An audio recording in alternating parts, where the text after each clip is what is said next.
And that's the thing that people most care about, in my opinion. They care about the border a lot. And we discussed the border at great length. It's nice to have a Yeah, yeah. forum like this where I can discuss something at length. And by the way, you think Biden could do this interview? Do you think that Kamala could do this interview? They would take a pass on No, they you. could not. So they don't need Elon.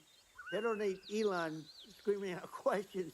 It's pretty sad when you think that somebody that does this for a living can't answer a question or is afraid to do an interview. And in her case, with a very friendly interview, she's got all friendly interviewers. It's pretty sad. Yes, But the absolutely. big thing now is the Well, economy, Elon. yeah, And as much as yeah. I mean, I view nuclear as the single most important thing, but a lot of people don't. A lot of people don't understand that. But it doesn't have to.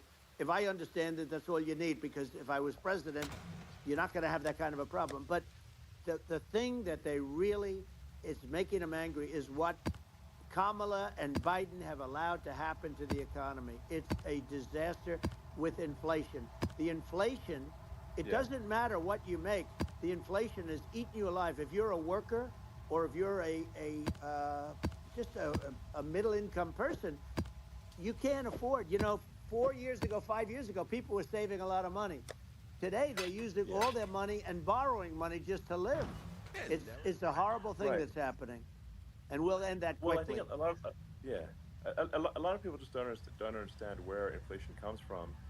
Inflation comes from government overspending because the checks never bounce when it's written by the government. So if the government spends far more than it brings in, that increases the money supply, and if the money supply increases faster than the rate of goods and services, that's Exactly. inflation. Um, so really, we need to have we need to reduce our government spending, and we need to re-examine. I think we need like a government efficiency commission to say like, hey, where are we spending money that's sensible? Where is it not Right. sensible? And we need to live within our means. We're currently adding, I think, $1 trillion to the deficit every roughly Right. every 100 days. That's right. And the interest payments on the national debt have now exceed the defense budget. It's on the order of $1 trillion, It's interest. and it keeps Yeah, I growing. rebuilt our military, largely rebuilt our military, did a great job on it, which was so important. We had jets, we had fighters that were, and bombers that were 70 years old. And we did a great job in that. Then by the way, then we gave 85 billion of it back to Afghanistan, if you can believe it. We gave them 85 billion. They're one of the largest sellers Yeah, of military equipment in the world. They're selling what we gave them. That was one of the most embarrassing days in the history of our country. But if you think about, let's go back to the economy. We have to bring energy yeah, prices down. Energy started at the price of gasoline. Now your cars don't require too much gasoline, so you have a good, and you do make a great product. I have to say, I have to be honest with you. thank That you. doesn't mean everybody should have an electric car, but these are minor details. But your product is incredible. But the Thank you. gasoline, Elon, is the cost of energy. Not only gasoline, it's the cost of heating your house and cooling your house. That has Sure. to come down. It's gone up 100%, 150, and 200%, and that has to come down. When that comes down, and we're going to Yeah, drill, baby, drill. They stopped drilling, and then they went back to drilling because they went back to the Trump policy. But if they won the day after they get into office, this country will go out of business because they're going to go to an energy policy that's not sustainable, wind and different things. You're not going to have anything. yeah, And I know you're a big fan of the AI, and I have to say yeah, that AI, and this is shocking to me, but AI requires twice the energy that the country already produces for everything. So you're going to have to build. We're going to have to build a lot of energy if our country will be competitive with China, because that's our primary competitor on the AI. You're sure. going to need a lot of Well, I mean, electricity. You're going to need tremendous yeah, electricity, like almost double what we produce now for the whole country. If you can believe it. sure. Well, just going, back to this, like this basic thing, which that people try to make it sound complicated, but it's not. But inflation is caused by government Right. overspending. Would you agree that we need to take a look at government spending Yes. and have perhaps a government efficiency commission that tries to make the spending sensible and so the country lives within its means, just like a The person does. waste is incredible, and nobody It is. negotiates prices. You used to have a lot of people making jets, and you end up with two companies, and they'll probably try and merge at some point. I mean, I watched through it, like Air Force, just a thing like Air Force One. One of the first documents they asked him to sign, a general said, "Sir, will you please sign this document?" What is it? Air Force One. That's with Boeing, which is basically two planes, two 747s, and the price was Yeah. $5.7 billion for two planes. Now they're Wow. highly sophisticated. That's They're insane. even nicer than your plane, okay? But much more sophisticated. They're very. I won't say what's on it, but they got a lot of stuff on it. Anyway, but it's Sure. 5.7. I That's a crazy It's a number. crazy number, but I said I'm not going to pay 5.7. I'm not going to do it. I said, who made the deal? Obama and his people. I said, well, then I know the deal's no good. I'm not going to do it. And over a course of about 4 weeks, by my saying I'm not going to do it, I got the price reduced by $1.6 billion for the exact same plane. Other than we had a nicer paint job, if you want to know the truth. But for the exact same plane, I saved one, and I said to Boeing, man, you guys must make a lot of money if you can reduce the price by that. But now what I do hear is that they're going back to the Biden administration and wanting big cost overruns, because they see these dopey suckers in there, and they'll end up getting some of the money back. But I shaved it by $1.6 billion for the exact same plane. And you can now take that and multiply that out times thousands of other Exactly. items. And Multiply it by yeah, a the zillion, numbers are and yeah, yeah. astronomical. I agree with you. Well, I mean, I mean, I think it'd be great to just have a government efficiency commission that takes a look at these things and just ensures that the taxpayer money, the taxpayers' hard-earned money, is spent in a good way. I'd be happy to help out on such a commission I'd love if it. it were formed. Well, you're the greatest cutter. I mean, I look at what you do. You walk in and you just say, "You want to quit?" They go on strike. Yeah. I won't mention the name of the company, but they go on strike, and you say, "That's okay. You're all gone. You're all gone." So every one of you is gone, and you are the greatest. You would be very good. Oh, you would love it. But if you look at Argentina. Well, I'd be happy to Yeah, by help the way, out. congratulations. I Yeah. just looked at the number of people that are listening to you and I chat. We'll call it a chat. But Yeah. congratulations. This is very good. I mean, it's great. And you're an interesting character. The new head of a place called Argentina, and he's a big, Malay's awesome. he's great. And Yeah. he's a big MAGA fan. You know that. He ran on MAGA. And he took it to an extreme too. He ran on MAGA, and I hear he's doing really a terrific job. It's called Make Argentina Great Again. It worked out perfectly. He came in, he bought a lot of hats and bought other, but he's doing a big job. He really cut. And I'm hearing Yeah. they're starting to do pretty well. Inflation's getting down. They had like Yes, 2,000%. exactly. They had inflation like not normal inflation. They had the real deal. But we're going to Yeah. have that pretty soon. We have. I think we Yeah. have the worst inflation we've had in 100 years. They say it's 48 years. I don't believe it. I think we have the worst. They Yeah. don't include a lot of the items that should be included. You know. Yeah. Well, it's just from government overspending and not spending taxpayer money Yeah. effectively, and having just like so many departments you can't even name them all. And what Malay is doing is he's cutting government spending. He's simplifying things. He's putting in regulations that make sense. And Argentina overnight is experiencing a giant improvement That's in right. prosperity. But it's also a lesson for the United States, which is that um, Argentina used to be one of the most prosperous countries in the world. Um, Right. in the 30s, 40s, and because of bad government policy, it ruined the country. And if you take Venezuela, for example, Venezuela should be incredibly prosperous. They have phenomenal reserves of everything, oil, everything, and it should be prosperous. But if the government's wrong, it impoverishes the people. And so I think we should not be complacent in the United States in thinking that and taking our prosperity for granted, because if with bad government policy we can run the country into the ground, and that's just something people should bear in mind. Don't take prosperity for granted. Well, think of education. So we're ranked at the bottom of every list of the top 40. We're ranked number 40, number 38. Uh, Norway, Switzerland, Sweden, different countries are ranked good. Actually, China's pretty close to the top. They're a top 6 or 7. But we're ranked at the bottom, almost at the bottom, 38, 39, 40. In other words, horrible. And yet we spend more per pupil than any other country in the world. So we spend more. And what I'm going to do, one of the first actions, this is where I need an Elon Musk. I need somebody that has a lot of strength and courage and smarts.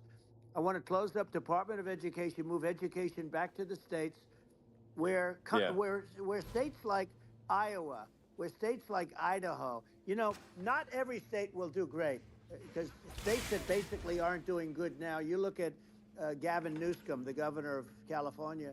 He's terrible. He does a terrible job. So he's not going to do great with education.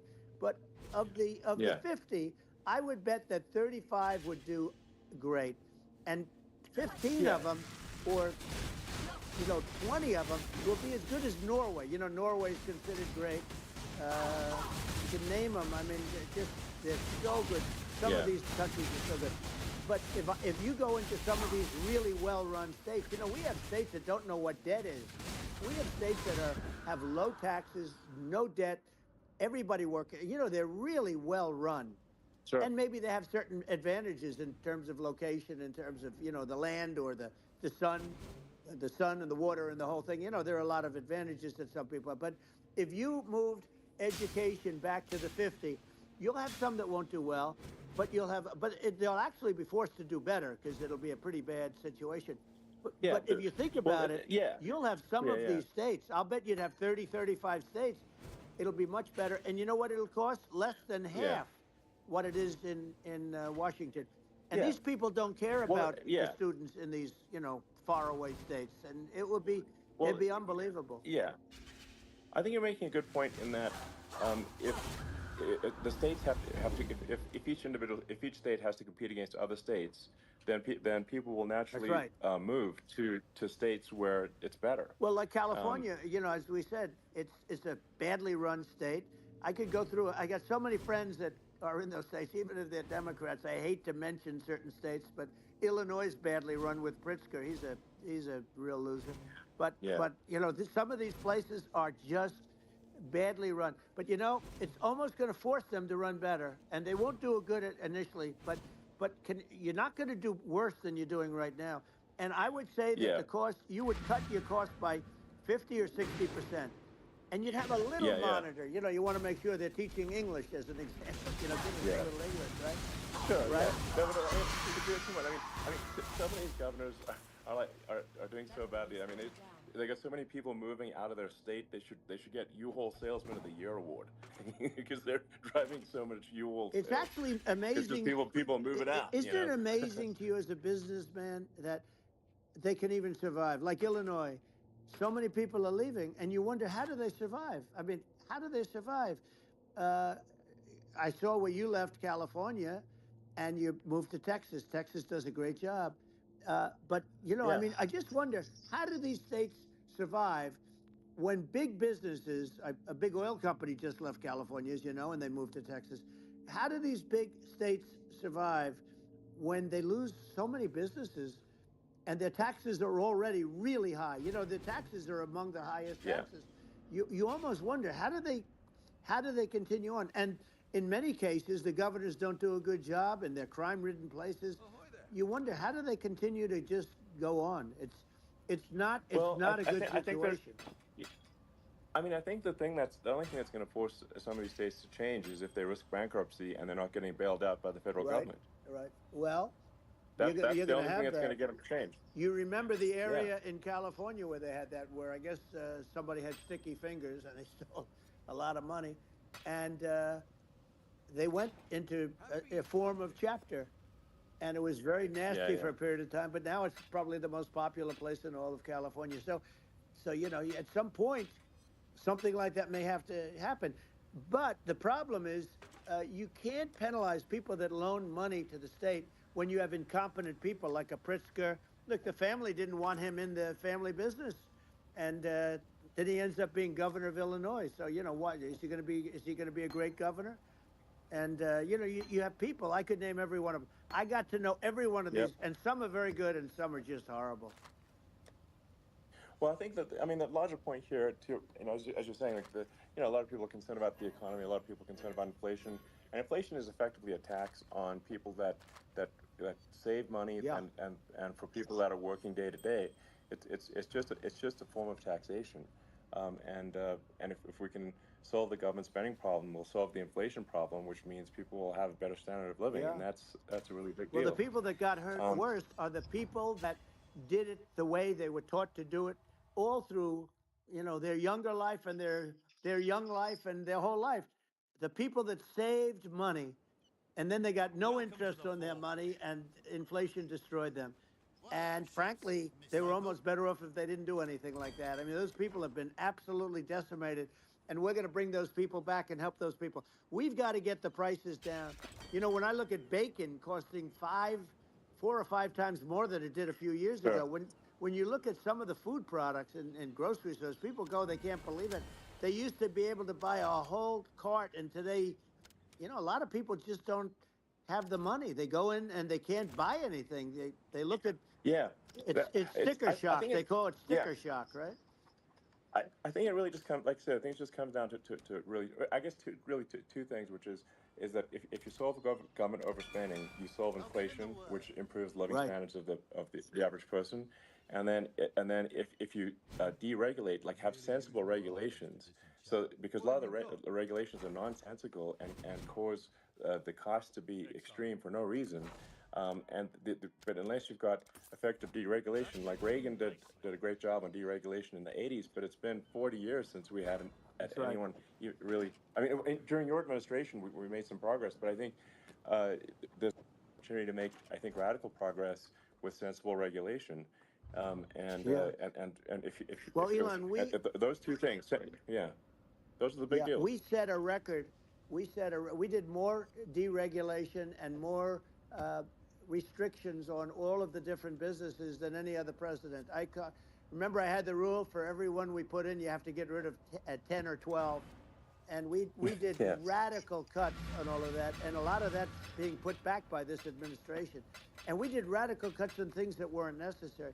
But we were all set. We had the best economy ever maybe in the world. And then what happened is COVID came in and we had to focus on that and nobody knew what it was. And I always say I got good marks on economy, good marks on military. We knocked out ISIS. We did so many different things. We rebuilt. But, I never got the credit that we really deserved on what we did with COVID. We never got the credit. But if had that not happened, the gift from China, from Wuhan, came in from Wuhan, the Wuhan labs, and I always said it, and it turned out to be right. But yeah, had that not happened, we were set to start reducing debt. We were going to reduce taxes further. I gave the largest tax cut, and we were going to reduce taxes still further for middle-income people, not only businesses. But we did it for sure, businesses because they're the ones that's why we had the great job numbers. But we were set to really start reducing debt. And, we're sitting on the biggest pile of liquid gold anywhere in the world, bigger than Saudi Arabia, bigger than Russia. And we were going to drill and we were going to make so much money. We were going to supply Europe with oil. I had stopped the Russian pipeline and we were going to supply them with oil and gas. We were going to make a fortune. And then the COVID came in and we really had to divert. Then what happened is when they came in, we kept a lot of businesses alive. If I didn't do what we did, we would have had a 1929 type depression. But the problem is when Biden came in, he got trillions of dollars and just started spending it stupidly. You didn't need it anymore. We got over that bad period where everybody was dying and it was just not a good period. Interestingly, during his administration, many more people died during his administration of COVID than during my administration, and we really got the brunt of it.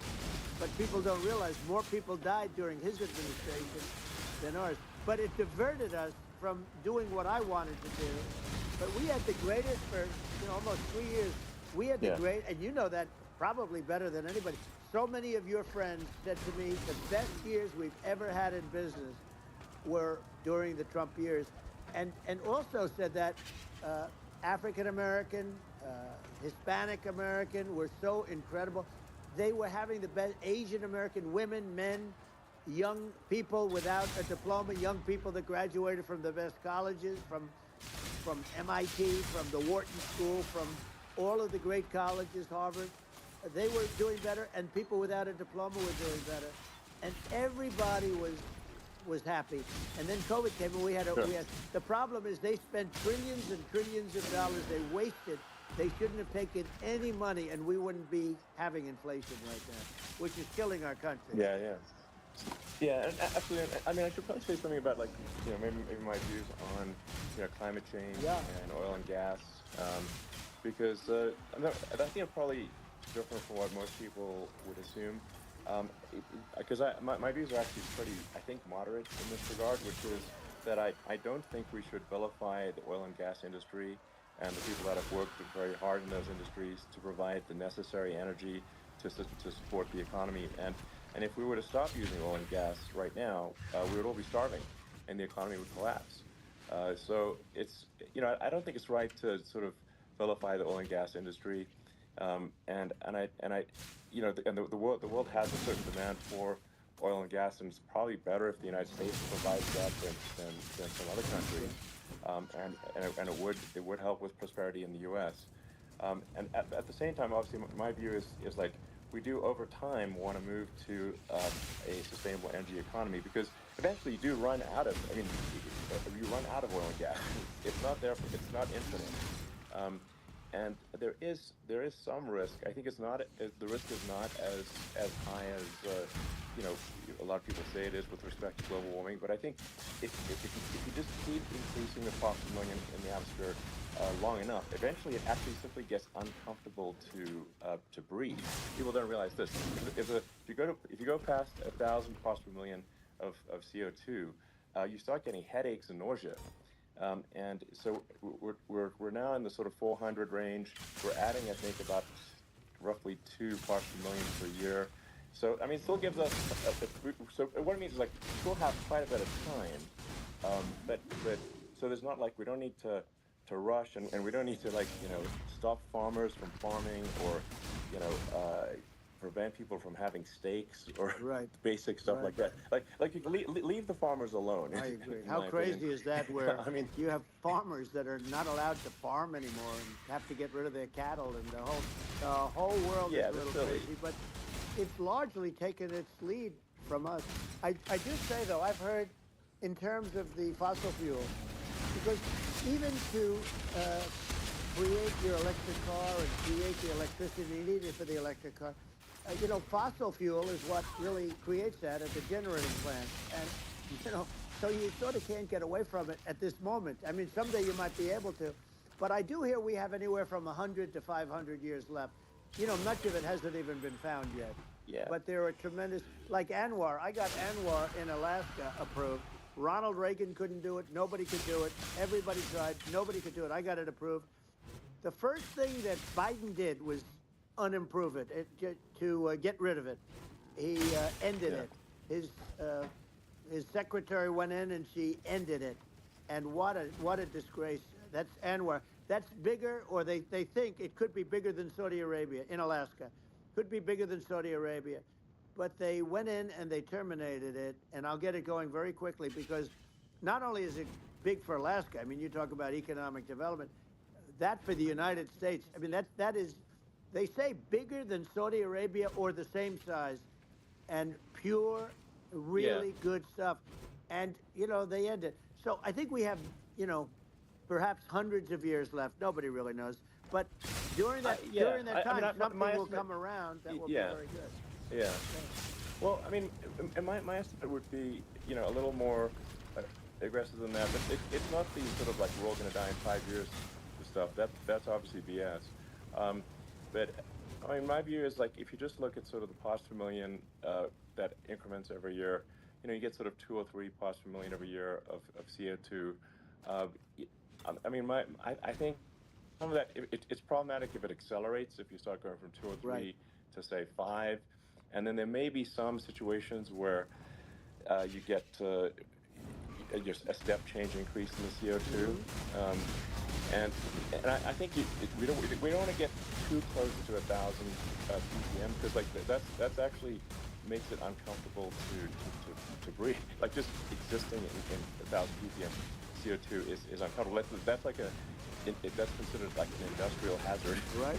Just, so it's that's actually, you start getting headaches and stuff. So even without global warming, it's not comfortable. So we don't want to get too close to that. But I mean, I think we've got. I think we want to just move over, like, and if I don't know, 50 to 100 years from now, we're I don't know, mostly sustainable. I think that'll probably be okay. So it's not like the house is on fire immediately, but I think it is something we need to move towards. And on balance, it's probably better to move there faster than slower. But like I said, without vilifying the oil and gas industry, and without causing hardships in the short term, I think this can be done without, because people can still have a stake, and they can still drive gasoline cars, and it's okay. It's like, it's not. I don't think we should vilify people for it, but I think we should just generally lean in the direction of sustainability. And I actually think solar is going to be a majority of Earth's energy generation in the future, and it's certainly trending that way. And so you get the solar power, combine that with batteries, so because obviously the sun doesn't shine at night, and then you use that to charge the electric cars, and you have a long-term sustainable solution. And that's what Tesla's trying to move things towards, and I think we've made a lot of progress in that regard. But when you look at our cars, we don't believe that environmentalism, that caring about the environment should mean that you have to suffer. So we make sure that our cars are beautiful, that they drive well, that they're fast, they're sexy. I mean, they're cool. In fact, literally, I mean, the sexy joke, Model S, Model 3, Model X, and Y spells out sexy. It's probably the most expensive joke out there. But I don't know, I like cheesy humor, so but I'm a big fan of, like, let's have an inspiring future, and let's Yeah. let's work towards a better future, and we do so without demonizing Right. people. I'm okay. It's very interesting. You use the word global warming, and today they use the word climate change because you have some places that go up, and so they were getting themselves in a little trouble with the word global warming, because not every place is warming. Some places are going the opposite direction. But I'm sort of waiting for you to come up with solar panels on the roofs of your cars and on the trunks of the cars, and it just seems like something that at some point you will come up with. I'm sure you'll be the first. But it would seem that a solar panel on the roofs, on flat surfaces, on certain surfaces might be good. Yeah. At least in certain areas of the country where you have the world, Sure. where you have the sun. But I would think, and I have no idea because that's not my world, but I would think that this would be something that would be interesting. But the one thing that I don't understand is that people talk about global warming, or they talk about climate change, but they never talk about nuclear warming. And to me, Sure. that's an immediate problem, because you have, as I said, 5 countries where you have major nuclear, and probably some others are getting there, and that's very dangerous. That's where you need a strong American president, because you don't want to have this proliferation. But you have 5 countries, and getting more. China is much less than us right now, but they're going to catch us sooner than people think. They're way lower. Russia and us are number 1, and I mean, we're sort of tied. And China is far behind, but they're developing at a level that you're not surprised to hear, very fast. They'll end up catching up, maybe even Yeah. surpassing. But to me, the biggest Yeah. problem is not climate change. It's not, and everything's a problem, but it's degrees. To me, the big problem is the nuclear power. The power of nuclear is so great. And when I talk Yeah. about Nuclear power is underrated. It's I'll awesome. prevent World War Yeah. III, I will. But the truth is that you have to, because this is no longer army tanks going back and forth and shooting at each other. This is Yeah. a level of destruction and power that nobody's ever seen before. Yeah, and actually, there's a bad side of nuclear, which is nuclear war, very bad side. But there's also, I think, nuclear electricity generation Absolutely. is underrated. You're right. And it's actually, people have this fear of nuclear electricity generation, but it's actually one of the safest forms of electricity generation. It's just a huge misunderstanding. Um, and if you look at the injuries and deaths, caused by, say, I mean, I'm not going to try to pick on coal mining, but just any kind of mining Right. operation, and there's a certain number of injuries and deaths per year. And you compare that to nuclear. Nuclear is actually way better. So it's underrated as an electricity source, and I think it's something that's worth reconsidering. But there's so much regulation that people can't get it done. So that Maybe they'll have sort to of change the have it, name. The name is the rough name. There are some areas yeah, it's a rough like when name. you see what happens in Good bad right. branding. The We'll have to branding's rough. rebrand it. We'll have to give it a good name. We'll name it after you or something. You know, no, it has a branding problem. You know, when you see what happens, It does have a branding problem. when you see what happened in Japan, where they say you won't be able to go on the land for about 3,000 years. Did you ever see that? And in Russia, where they had the problem, where there's a lot of bad things happened, and they have a problem. And they say that in 2,000 years, people will start to occupy the land again. You realize it's pretty bad. No, But that's not true. but you're Well, right no, about it. It's amazing. it's actually not that bad. So like after Fukushima happened in Japan, like people were asking me in California, are we worried about like a nuclear cloud coming from Japan? I'm like, no, that's crazy. It's actually it's not even dangerous in Fukushima. I actually flew there and ate locally grown vegetables on TV to prove it. Um, and I donated a solar water treatment, yes, a solar powered system for a water treatment plant. And Yeah, but you haven't because been the danger feeling is so just well lately, and I'm worried about it. no, but I mean I'm only kidding. it's fine, It's like Hiroshima and Nagasaki were bombed, but now they're like full cities again. So Right, it's right, really right. not something that That's Um, so it's not as scary as people think, basically. yeah. But let's see. I mean, are there some other topics we should touch on? Like lawfare. I think Well, we should be concerned about. what they've done to Um, this country. obviously, Yeah. yeah. Well, we just won the big I mean, case in Florida. This was a Biden administration did something that's never been done in this country, and that's go after their political opponent, me, with this nonsense and just nonsense. And the big case in Florida we won, but they always pick a judge and a jury, and they use local DAs, they use the local attorney generals, like Fani, Fani, spelled yeah, Fani, Fani, and yeah, it's all a big hoax, and it's all run from there, like in Manhattan. The One of the top people from the Justice Department went in, ran Manhattan, ran the state. The Letitia James deal was run by a person from the Department of Justice, Biden. They've never done this before, sure, and they set up a very bad precedent. It's called lawfare, warfare. yeah, It's a terrible thing, and never happened in our country. It does happen in banana republics and third world countries, but it's never yeah, happened. And the incredible thing is it actually drove my numbers up because people see, fortunately I have a platform like you, or, in all fairness, like a conversation like this, where I can talk about it and people understand. I mean, you fight for election integrity and you end up getting indicted because you're fighting for election integrity. And when the day comes that you can't fight for election integrity, you don't have a country anymore. So what happens? What yeah, happens is they went after their political opponent, me.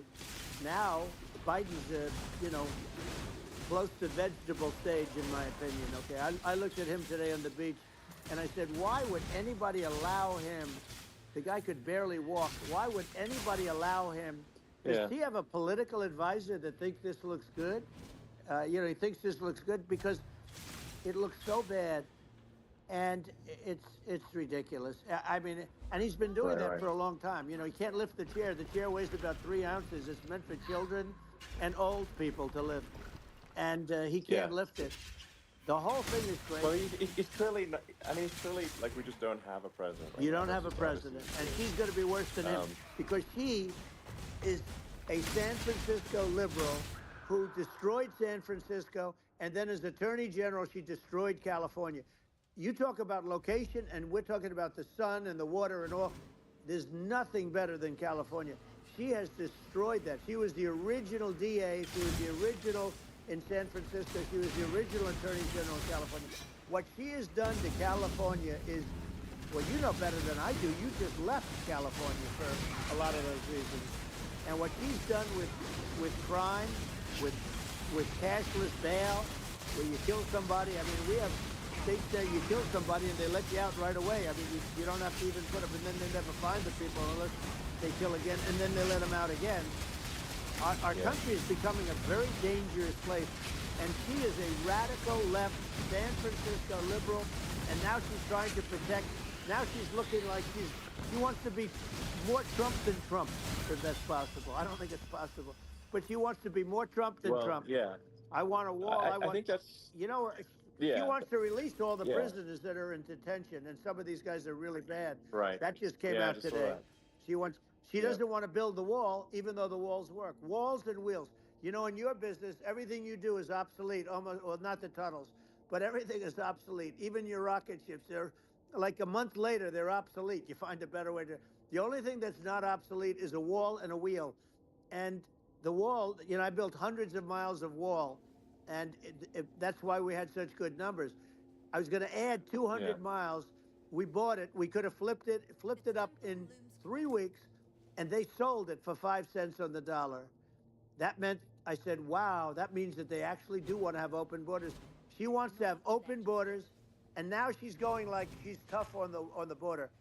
It's such a lie. Yeah, this is simply not true. This is simply not true. No, and everybody knows it's it's not true. It's a disgrace that she can say it. No, I mean, obviously, what's happening sort of overnight is they're rewriting history and making Kamala sound like a moderate when in fact she is far left, like far left. Worse than Bernie Sanders.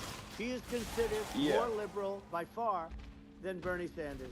She's a radical left lunatic, and if she's going to be our president, very quickly you're not going to have a country anymore. And she'll go back to all of the things that she believes in.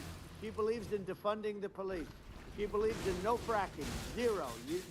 Now all of a sudden she's saying, no, I really want to see fracking. If they got in, the day she got in, she'll end fracking. And by the way, if people didn't think that, the lunatics that really believe in that, they won't vote for her. You know, like the Palestinians and Israel.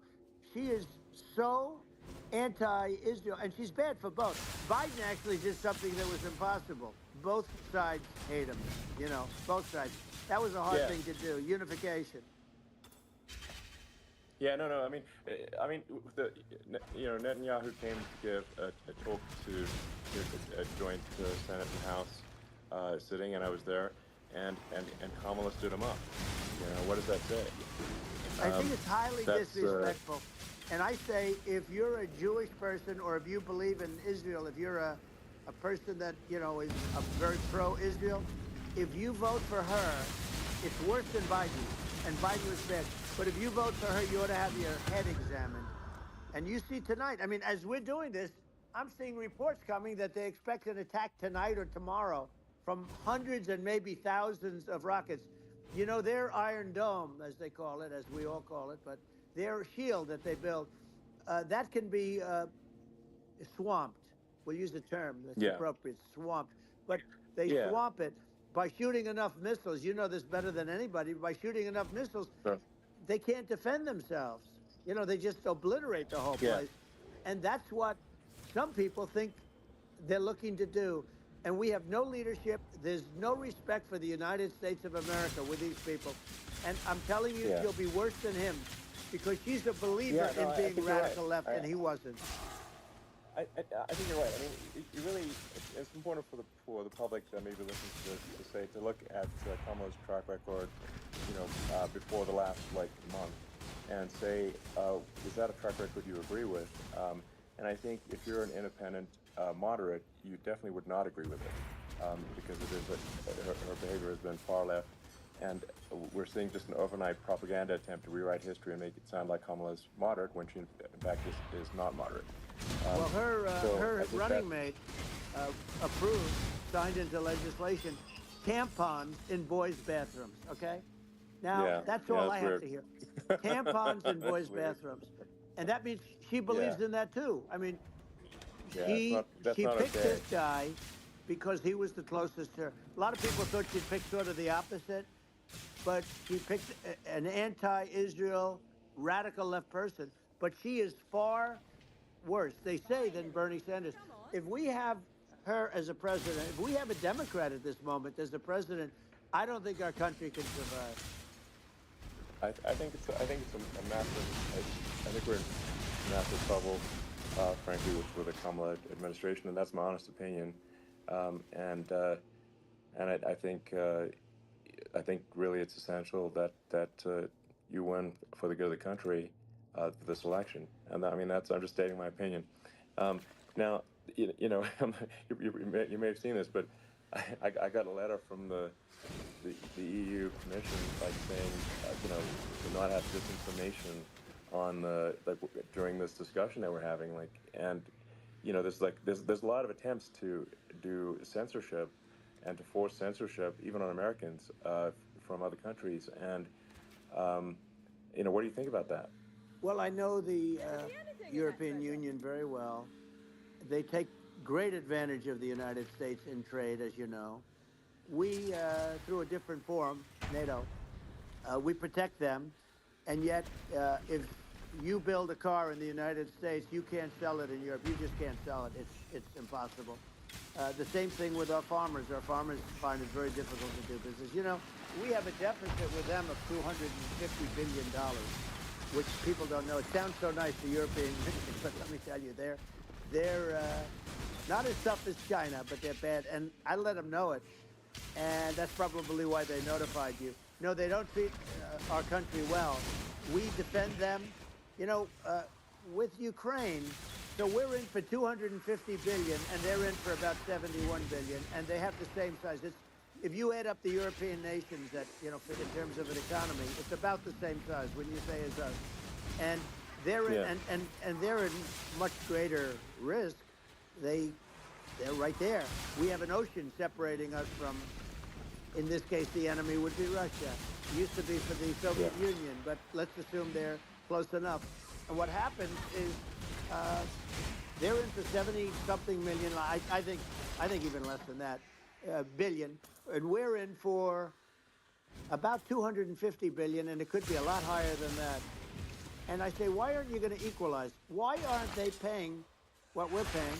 And they're in much more, it's much more important for them because of the fact that, they're right near there. I mean, they're all sort of in that location. We're not. But yeah, they should, and I did it with NATO.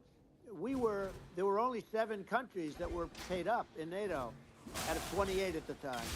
And the United States yeah, was yeah, the United States was subsidizing NATO, tremendously subsidizing NATO. And I yeah, went in and I said, you yeah. got to pay up. If you don't pay up, we're not going to defend you any longer. I took a lot of heat, but you know what happened? Billions and billions of dollars came flowing in, and Yeah, I think a lot of the public isn't aware of the fact that the United States pays a disproportionate share of the NATO expenses, and then we get even though taken like advantage of on trade. So think yeah, about it. well, I mean, the point of NATO is defending Europe, and it's it's like then okay, well, why is the United States paying disproportionately more to defend Europe than Europe? That doesn't make sense. That's unfair, and that is an appropriate thing to address. Well, Um, when you talk about so cost cutting and savings and everything else, I mean, honestly, look, there's nobody that feels worse about the Ukraine situation than I do because I know it would have never happened. I know Zelensky. He was very honorable to me because when they went with the Russia hoax and they said I had a phone call with him, he said it was a perfect phone call. It was a great phone call. He could have grandstanded and, said, oh, he was very threatening. He said, no, it was a very nice phone call. I called him up to congratulate him on his win, and you end up getting impeached because these people are yeah, yeah, lunatics. I was talking about the difference from the people within and the enemies on the outside. In many cases, the people from within are more dangerous for our country than the Russias and the Chinas. If you have a smart president, you're not going to have a problem with them. You're going to do things. yeah, Now, they've taken advantage yeah, of us absolutely. incredibly, but you're going to do things with the right person. Yeah, well, I think it's obvious that you're a believer and an advocate of free speech because during your first term as president, you were attacked relentlessly every day, often very unfairly with with false attacks, and you didn't try to shut down the media. You didn't try to uh, inhibit their freedom of speech, and I think that says a lot. Well, the good thing is that you and I have, and some people, very few, we can get the word out. Although sometimes it's hard because they don't want to print it. Like we're having a great conversation right now. Kamala wouldn't have this conversation. She can't because she's not No. smart. She's not a smart person, by the way. She can't have this conversation. And Biden, we don't even have to talk about it. I mean, he couldn't have this conversation. He would have given up on the first half of a question. He would have walked out. He would have said, "Where am I? Where am I going?" So anyway, but Yeah, no, he wouldn't have this. that's true. Not a lot of people would have this conversation, but we cover a lot of territory. But the beauty is that we can have a conversation, and Yes, you I'm can actually able have a to get it conversation. out without because I get I think treated this is a unfairly this by is a the really press. big point. You can actually have a conversation with you, Yeah, it's nice, isn't it? and you can't have a conversation with Biden or Kamala. It's like it's not possible. That's Um, it's so this is like talking to an NPC. no. So it's just Well, impossible. but think of it. We need a man or person who's unbelievably sharp in order to stop all the nuclear danger and all the dangers that I'm talking about. And I got along with all these. I got along with Kim Jong Un. We had dinner, we had everything, and he really liked me, and I got along with him really well. By the way, he's the absolute boss over there. A lot of people said, "Oh, do you think you go?" Yeah, Let, that's for let me sure. tell you, I saw things that you don't want to know about. He is the boss. But we had a good relationship, and he doesn't like Biden. He considers him a stupid man. He said he's a stupid man. Well, at least he speaks his mind. But in this country, you're not sort of allowed to say it, but I guess you are. You should be allowed to say it if Yeah, it's true. But we need smart people, and we need people that have an ability to lead. And she doesn't have that ability. Can you imagine? Now, yeah. Chairman Xi very well. Can you imagine her and him negotiating or No, it's even silly. It would be standing silly. together? It is the whole Yeah. concept is ridiculous. She is terrible. She's terrible. But she's getting a free ride. I saw a picture of her Yeah, yeah. on Time Magazine today. She looks like the most beautiful actress ever to live. It was a drawing. And actually, Yeah, she looked very much like our great first lady, Melania. She looked, she looked, didn't look, yeah. she didn't look like Camilla. That's right. But of course, she's a beautiful woman. So we'll leave it at that, right? Yeah, well, maybe it's like I think part of what people in America want to, people in America want to feel excited and inspired about the future. They want to feel like the future True. is going to be better than the past, and that America's going to do things that are greater than we've done in the past, reach Right. new heights that make you proud to be an American and excited about the future. Um, They want the I American think dream this, back. They want the American dream back. More important than anything else. It's like you don't have that today because the people they've been just sucked. They see incompetent people running our. You know, the Biden thing is very interesting. People just found him to be incompetent. And when I debated him, I was like, "Is this for real?" It was Yeah, it was just absurd. But I think there are like some grand projects that we could do. I mean, I think like we could build a base on the moon. We could send American astronauts to Mars. We right. could build high speed Yep. connections that are more advanced than anything else in the world between our cities, so people have fast transport. Um, it's possible to solve traffic with tunnels. Right. We already made great progress in Vegas doing that, and and just do things that are exciting and inspiring, and make people feel like it's better than the past. Well, I saw And what you like, did in Vegas, and I'll tell you, it was amazing. I got to see. I took a big glimpse at it, and it's incredible. It's incredible. And you could do that all over. You could do that all over. It's deep. yeah, You don't even need much structure. Assuming you're in the right area. no, it's straightforward. It's amazing. So I think we could do some things that like China's got incredible high speed rail between its cities, but I think it's actually possible with tunnels if with deregulation with an ability to actually where it's like legal to actually do the tunnels. Then you could have high speed tunnels that are actually better than anything else in the world for high speed transport between cities, and that would be something that Americans can say, "Wow, okay, we've got something that's cooler anyone else in the Yeah. world. That's the kind of thing that makes you proud to be an And American. much safer than surface trains, where there is a danger there. With people, with crazy Yeah, people, it's much safer, much better. And it's sad because I've seen some of the greatest trains. I find it fascinating, and I've seen the systems and how they work, and the bullet trains they call them, I guess. And they yeah, they go unbelievably fast, unbelievably comfortable, with no problems. And we don't have anything like that in this country, not even close. And it yeah. doesn't make sense that we don't. Doesn't make sense. Yeah, and I think also like there's I just kind of hopping on the excess regulation, but I think something um, that I think people can generally understand is that what happens with laws and regulations is that there's more and more of them every year, and unless there's a process to clean them up, eventually everything becomes You're right. illegal, and that actually it slows down the development of new technologies. I mean, you take sort of like I think there's room for some reform at the FDA for Yeah. improving the speed with which we approve drugs that could help save lives and improve people's Yeah. lives. And I worked very hard on that. We got that yeah, down to the lowest number ever. And we got therapeutics approved in the FDA that people can't even believe the speed. But I took them on. I don't think they like me too much, but I got things approved in the FDA at numbers that they wouldn't believe. And, it's a very bureaucratic group. Actually, it's a fine group of people in many cases. I got to know a lot of them, but I was pushing them really hard for Regeneron, for so many different things that were really pretty amazing. But the FDA takes too long. It's 12 years to get a product approved. I got it down to 4, and I yeah. got some things done very quickly. But it's really something that is going to have to be worked on because it takes too long. It just takes too long. Yeah, it just takes too long, and it's you end up in the same with the approval, but it's just it takes years instead of something that I think could potentially take Yeah, months, that improves people's lives. And I yeah, think and but I just wanted to hop on this point that like there has to be an active process for reducing rules and regulations, because otherwise they just keep building up every year, yep. and you get like hardening of the arteries, and eventually everything's illegal or takes forever, and then we just we just ossify as a society. Uh, we can't make any progress, Yeah. and it's a really big Well, deal. Elon, just So getting back to the FDA for 1 second, I got something done called Right to Try.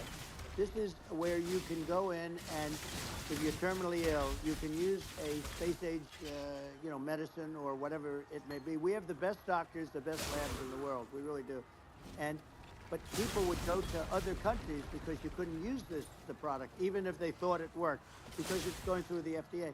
I got it approved yeah, where you can yeah, you basically look. Nobody wanted. The doctors didn't want it because of the liability. The country didn't want it. Our country, because they didn't want to get sued. These are people terminally ill.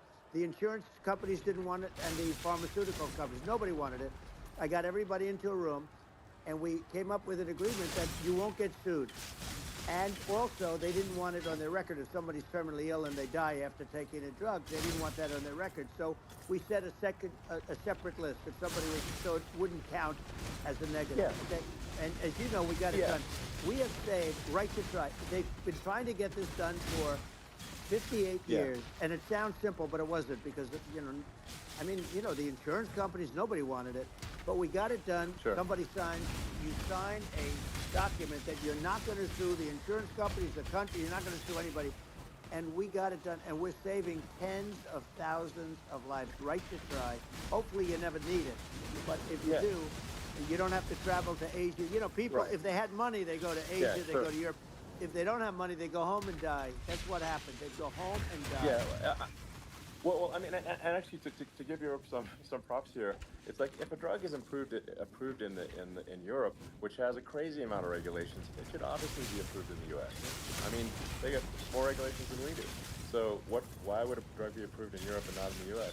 That's crazy. Well, we did it. We Um, did something that really, they've been trying to do it for 50 years, and they just couldn't get it done, and I got it done. And it's really something. But you're right. Some people go to Europe because a drug isn't approved here, but it's approved in Europe, and it's a drug that, generally speaking, would yeah, work. It's pretty crazy. You're absolutely. right. And I think that as long as people are properly informed of the pros and cons and like these are the risks, these are this is the risk, and like you make your own decision, Yeah. that makes sense. Well, I think just, So in sort of closing up, and by the way, I'm looking at the numbers. You got a lot of people listening. I hope you don't get yeah, nervous because you got a lot of people listening to you right now, like 60 million or something. What is that number? It's crazy. It's amazing how you can see that right away. How many? What is the number? Wow. What is it? well, Wow. I think in Wow, terms of people that that's a big. that That's bigger than you said. You said 25, and you're much more than double that number, 25 million. I think you're going to be 60 or 70, and I guess over a period of time. Hey, I congratulate you. Do I get paid for this or not? well, I think actually because the number of people that will hear this conversation over the next 2 days, Right. weeks, it's going to be hundreds of That's what they millions. say. Yeah, that's good. Well, look, it's an Yeah. honor. I just ask this: are you better off now, or were you better off when I was president? Nobody's better off now. We put out polls on that, and nobody's better off now. Inflation has killed it. And they also feel very unsafe. You look at what's going on with a lot of different things. You look at the riots we had at the Yeah. colleges over, I mean, it's ridiculous, but Right. all of the riots, they just feel unsafe. And now they really feel unsafe because you have a new form of crime. It's called migrant crime. I call it Biden Well, migrant yeah. crime. Maybe I'll call it Well, Kamala I, migrant crime. But I mean, with all these things, I always try to get to the ground truth by just asking people. And my mom lives in New York, and I was like, Mom, do have any of your friends, been attacked or assaulted? And she said, yeah, three of her friends in three separate crazy. incidents were assaulted just in recent months, just walking around the streets of New York. And I said, well, what happened to the people that assaulted them? Oh, nothing. They got away. Like, and they just They know that always get away. nothing's going to, and they don't even, and that they don't even bother reporting it because there's not, they know that they're not going to, people are not going to get prosecuted. They just let, violent criminals out in New York The only one with that gets zero bail. prosecuted is Donald Trump. They don't get, they prosecute Trump. Yeah, I mean it's just obviously messed up Oh, it's if terrible. violent criminals are being getting off scot Yep. free, and meanwhile New York spending massive resources prosecuting you, and it's like what's this and I think the sort of sensible public looks at this and says, what the heck's going on here? This is obviously abuse of the legal system. Um, the legal system is supposed to be protecting the That's right. public from violent criminals, and it should be obviously allowing the public to make their own decision about who should be president, as opposed to some legal case. Once they start this precedent, because this can go on with the next one, I mean, this is a very bad precedent what they're doing in terms of, going after their political opponent. And that's all it is. It's going after their political opponent. Yeah, And then you get a judge who's, a strong Democrat. And I'm being nice when I say that, in many cases, crooked as hell. But you get a judge and you go into an area where a Republican gets 3 or 4% of the vote. And, you'll have a jury pool yeah, with people that hate Republicans or hate. It could sure, also be the other way, of though, course, because it could start the other way in areas where they hate exactly. Democrats. And you get into a Yep, Pandora's box. It's a very dangerous thing for this country, and a very dangerous thing even for the state. New York City is yep, losing. New York absolutely. City and state lose a lot of business over what they did to me, because these people say we don't want that to happen to us. That's no justice system. You have an unfair system of Yes, justice, and it's costing New York State a tremendous amount of money. People are leaving and companies are leaving, and they won't come back. So, all of that stuff is important. But the economy now is the big thing, and we can turn that economy up so fast, and people are going to be back again. We're going to get rid of yeah. inflation. I think there's a lot of Right. opportunity. Absolutely. Absolutely. So And I just I, want th- to I I want think to congratulate you. You've done an amazing job. You have definitely got a fertile mind. We can talk. You and I can talk about rockets it's and, kind of you to say thank you. well, tunnels. We can talk about tunnels and rockets and electric cars. So many things. And now you're into the AI, and that's going to be another beauty, I'll say. So Yeah. it's an amazing thing you've done, Elon. It's an amazing thing, and I Well, congratulate you. I mean, thank you. And well, I mean, I just say here, here's to an exciting, inspiring future that people can look forward to and be optimistic and excited about what happens next. And that's the kind of future that I think you will bring as president, and that's why I endorse you. Well, I appreciate that. That endorsement meant a lot to me. Not all endorsements mean that much, to be honest. Your endorsement meant a lot. And, we have a phrase, make America great again. It's pretty simple, but it really says that we want to make America great again. And we can do it. We can do it now. But if we were going to suffer another 4 years like we've suffered for the last 4 years, I'm not sure the country can ever come back.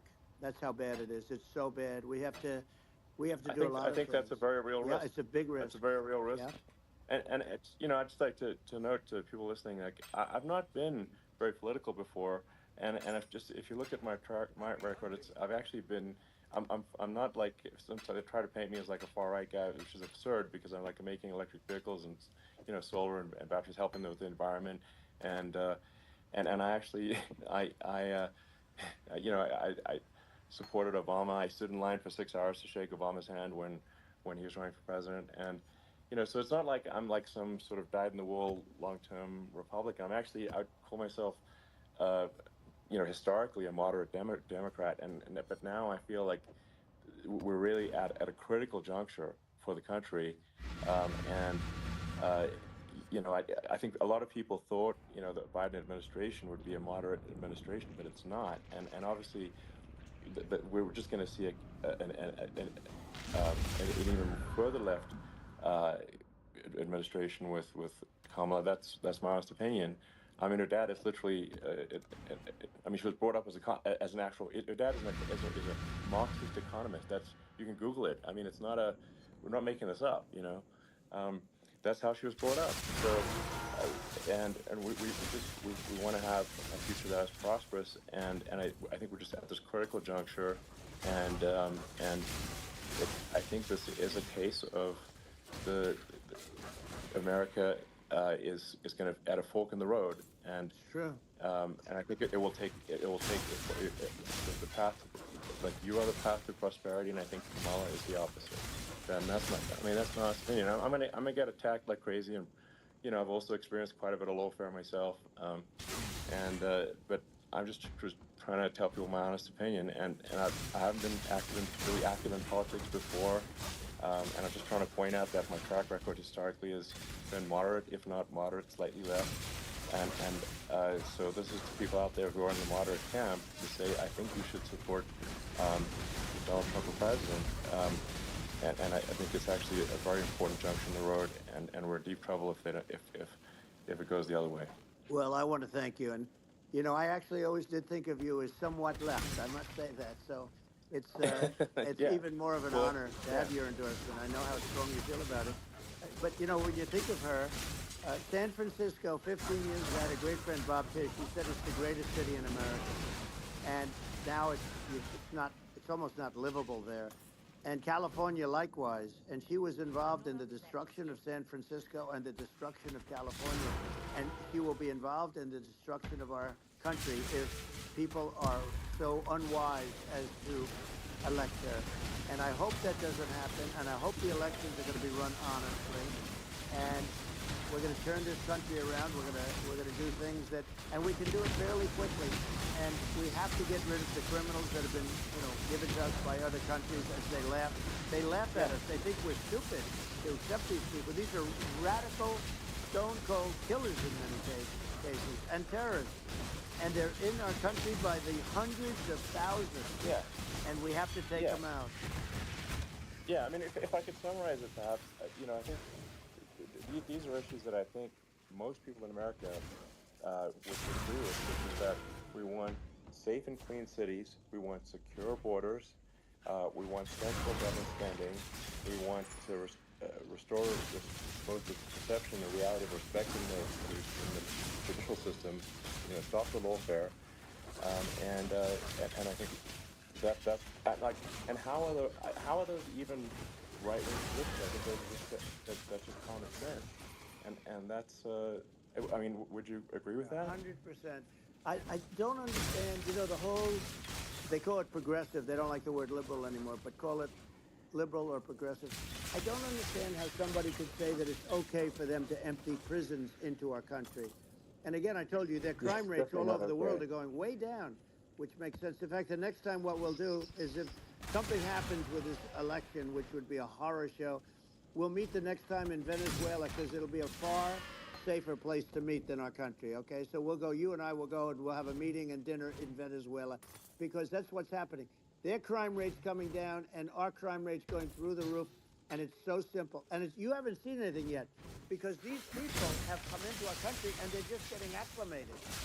And they don't know about being politically correct law enforcement or lack of law enforcement.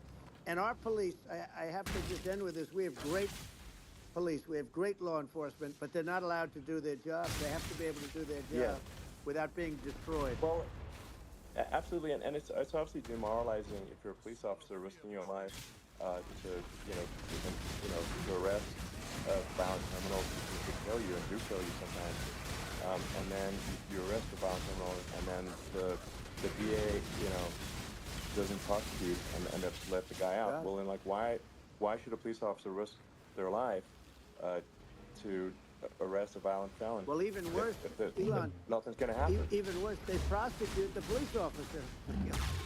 They go after it and they prosecute the police officer and they take away his pension. They take away his Yeah. job.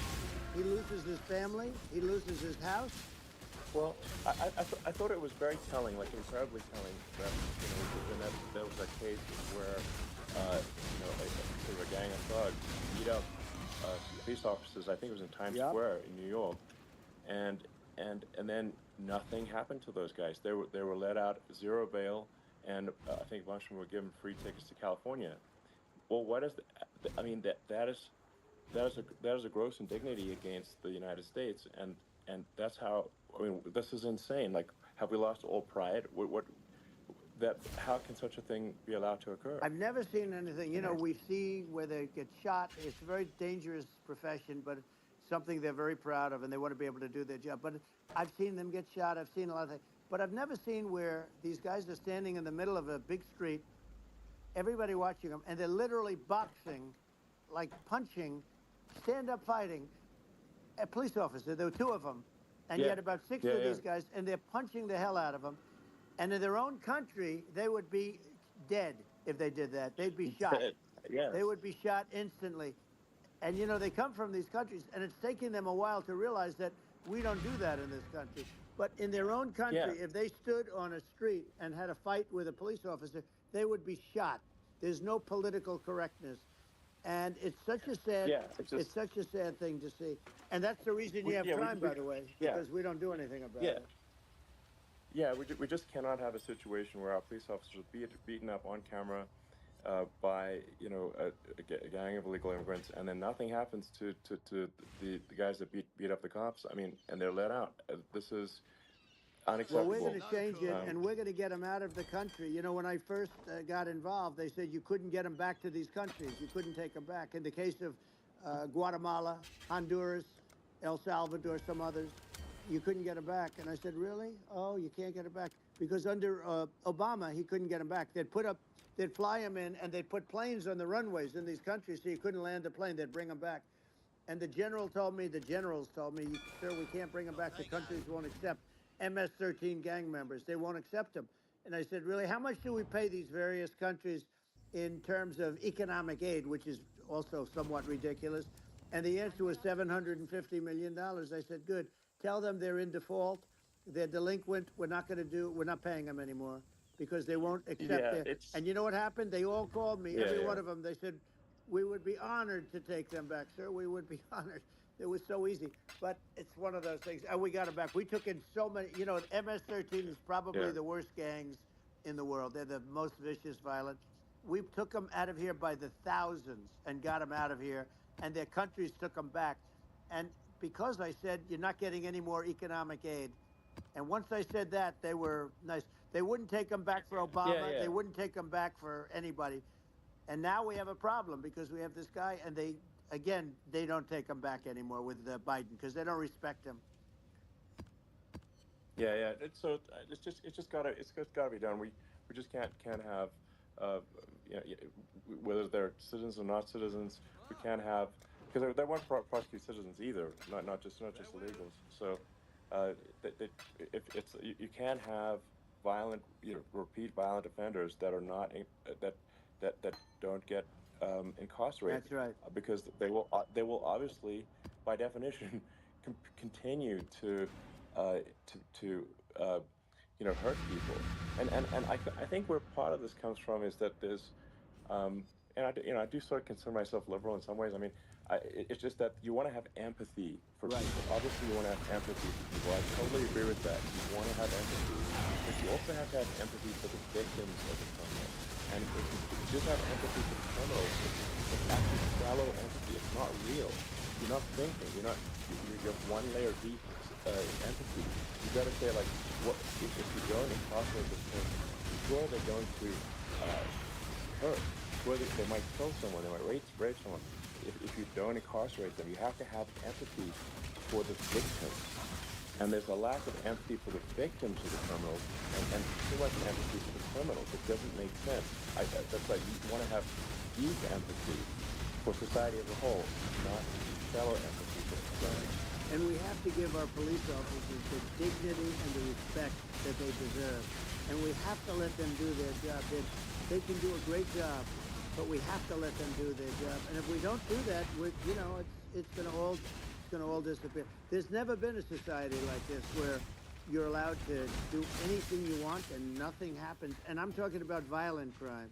And it's going to get more violent because these are really, really violent people. And we're going to get them out of our country, and we're going to get them back to where, because they were sent here by the presidents and by the various people that run those countries. And I know every one of those guys. And they're smart people, and they're streetwise people. And they really think that the USA is stupid. They think we're run by stupid people, and they happen to be right. But when I was there, we had no problem. We got them out. We took out thousands of MS-13 gang members. We brought them back. And now, again, it's the same old story. We don't do it. And they actually gave them a big increase in aid. They raised it up to billions of dollars, and they get nothing for it. So, I hope everybody's going to vote for Trump, and we're going to get this country straight. Yeah. And I didn't need this. I didn't need this. I had a very nice Yeah. life. I didn't need to go through court systems and go through all the other stuff and run at the same time. I have to run.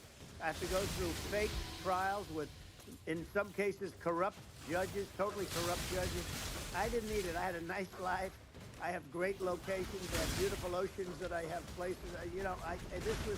But I felt it was important. And if I had to do it over again, you probably think I'm crazy for doing it, actually. But if I had to do it over again, I would have done it over again, because this is so much more important than me or my life. We're going to save this country. This country is going down. And these people are bad people that we're running against, and they're liars. They make statements. They do things that are so bad. They say they're going to make a strong border. They say they've been great on the border, and they've been the worst in history. They say they're going to stop crime. Like, the facts speak for themselves. It's so incredible. Speak for themselves. Like, it's gotten to the point where people just don't even bother reporting crime in a lot of cities. Right. Because they know nothing is going to happen. That's what I hear anecdotally from people all the time. So it's just my values. I'm just saying to people out there, like the things I think are important to the future. Is like we've got to have safe cities. We've got to have secure borders. We've got to have sensible spending. And we've got to have deep deregulation, and Right. So we can have a prosperous future. And we want to have some exciting, sort of moonshot projects that people can get fired up about. And that's the future I'm looking for. And I'm pro environment, but I'm not against. I'm not like I don't think we should vilify the oil and gas industry, because they're keeping civilization going right now. And but I do think we want to move, at reasonable speed towards a sustainable energy economy. Those are my values, and I think, and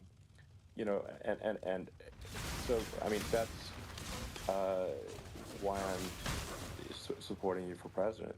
Well, so. I appreciate it. We're going to give incentive to companies to come into our country, not to leave our country. We're going to be giving tremendous incentives. We want companies to build here, not to build in other locations. And we want to create jobs. And again, it's about the American dream. You don't hear about the American dream anymore, Elon. You don't hear. You're the American dream in the truest sense, but you don't hear about the American dream anymore, and you're going to hear about it. People, they need that incentive to go out Yeah. and do it, and they're going to love their lives. I mean, they're going to look forward to getting up in the morning and going to, going to a job that they love, not a job that they can't stand, or not any job at all where they have no money, where they literally have no money, and then they end up with violence and lots of other problems. No, we're going to do some great things, and I learned a lot in the first. We had a great economy and all of that. We rebuilt the military. We did so much, but I also learned the best people. I learned the good people, the smart people, the dumb people, the people that can do things. The people, you learn. When I first came in, I tell people I was in Washington D.C. only 17 times, according to the fake news media. I was in 17 times. I never stayed over. And you don't know people. You rely on other people to give you names, and then you realize the people you relied on weren't so good. Now, we had great people, but we also had some where I wouldn't have, used them had I known. Now I know everybody. And I think we're going to really turn things around fast. We have no choice. Otherwise, we're not going to have a country. And I really appreciate this. Has been, to me, it's been a lot of fun being with you. You're an amazing guy. You've done an incredible job and a great inspiration to people, a great inspiration. And I hope you keep going and just continue to do well. And we're going to have a big election coming up. And I think November 5th will be the most important day in the history of our country. I think that election will be the most important election. And I think it'll end up being maybe the most important day in the history of our country, because if we don't win, I just feel so sorry for everybody. No, I think we're at a fork in the road of destiny of civilization, and I think we need to take the right path, and I think you're the right path. So I think that's what it comes down to. Thank you very much, Elon. It's a great honor, and we'll do it again sometime. And it's been really fun, and I hope you got a lot of viewers. I hear you got a lot, but I hope you got a lot. I know you got a lot of them. So I appreciate it. I'll see you soon. All right, sounds good. Thank you. Thank you, Elon. Thank you very much. Bye.